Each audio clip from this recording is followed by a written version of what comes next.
Hi, welcome to Mental Health Monday Check-ins with Jamie Lynn. I am Jamie Lynn. So this week I want to talk to you all about mindfulness and how that can be very impactful and positive on your mental health. Mindfulness is being aware, open, and observing your own thoughts and feelings without judging them, good or bad. Because we all know self-judgment is not a good thing, and it's definitely not a good thing for our mental health. It can really have a negative impact. So let's talk about mindfulness and how that can help you. So when we are talking about mindfulness, I'm talking about living in the moment, being present, and don't dwell on the past. Don't anticipate the future and think about what you've got going on, even tomorrow. Don't think about tomorrow. Be here today and in the now and think about what you have going on today. Avoid self-criticism and judgment. How hard is that? It is so hard, even for me. I criticize myself constantly. Am I parenting right?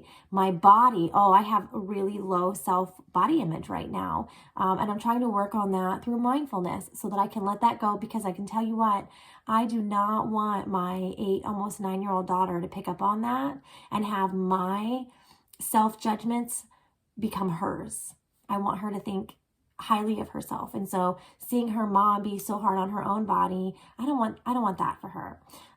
So anyways, mindfulness is very impactful. So when you wake up, how do you do this? When you wake up, focus on your breathing, right? You're breathing in, you're breathing out. Think about the way that your body is waking up and how it's becoming energized. Incorporate that in the morning. Some mornings I'm better. I'm really good at doing this at night. There's a bunch of apps out there. I like the Calm app. And I love it for sleep stories with my kids. I read stories to them. Well, I read to my son, my husband reads to my daughter. But then some nights we do sleep stories, and there's some gentle music and their voices on these. We've got a couple of favorites. They just lull us right to sleep. And so once I've got my kiddos to sleep, then when it's my turn to go to bed, I will listen to a sleep story sometimes. Sometimes I listen to a little 6-7 minute talk about mindfulness so I can help calm myself down, stop judging myself, and get a good night's sleep.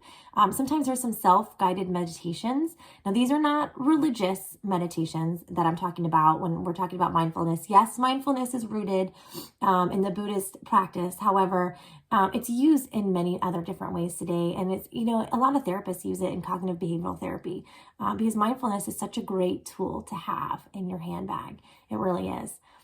So you can do that in the morning. You can do that at night. You can do it throughout the lunch with quiet self-meditation, just where you're sitting and you're being with yourself. You're not judging yourself.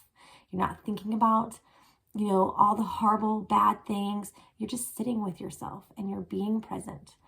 So what are the benefits of mindfulness? It can help lower your stress levels.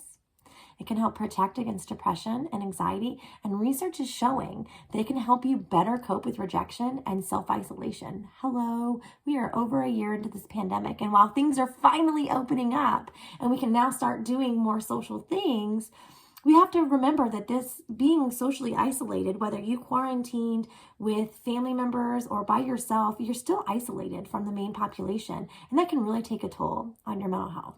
So consider looking into mindfulness and using that as a tool to help have a positive impact on your mental health. That's all I have for today. I will see you next week.